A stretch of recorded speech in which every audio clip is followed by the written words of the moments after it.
The process starts when the trucker arrives at the security checkpoint. By federal law, he must show he is authorized to enter a terminal by presenting his federally issued Transport Worker Identification credential.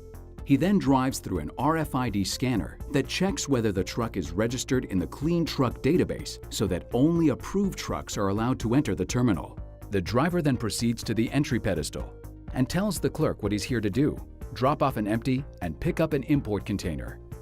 The terminal must also verify that the truck has permission to pick up the requested container. The answer to any of these questions is no. The trucker is issued a trouble ticket and has to pull his truck over to the trouble ticket window and call his trucking company. Trouble tickets add an average of an hour to a transaction time, but some issues can take several hours to resolve. A majority of trouble tickets can be avoided by checking with the terminal's online systems before sending a truck. Assuming the truck and its driver have been cleared to pick up the container, the driver is told where to go to pick it up.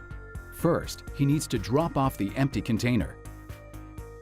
The driver lines up in the load empty queue.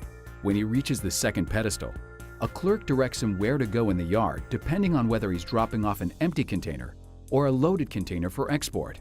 The driver then goes to the designated yard spot, where yard equipment will come and take the empty container off the chassis.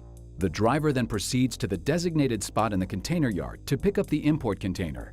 The rubber-tired gantry, or RTG, has to locate the container in the stack and retrieve it.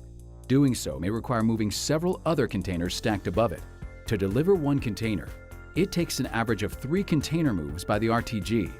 With the current random access system in which a truck arrives unannounced at any time to pick up any container, there's no way of staging the containers for rapid flow.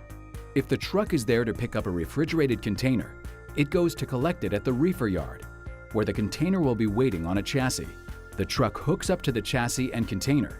The temperature is double-checked and a new chart is installed.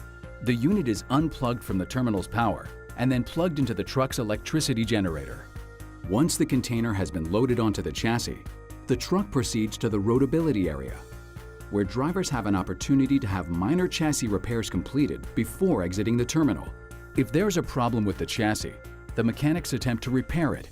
If they can't, the truck will need to go to the flip line to have the container removed, the chassis replaced, and the container placed on the second chassis. Upon completion, the driver proceeds to the radiation portal monitor for a mandatory security scan by U.S. Customs. The truck then continues onto the security exit to receive the final check of documents and authorization to leave the terminal. The truck then exits the terminal and heads out to its destination. On average, all these steps together take about 60 to 70 minutes, about 40 minutes for a complete import pickup transaction, and an additional 20 to 30 minutes to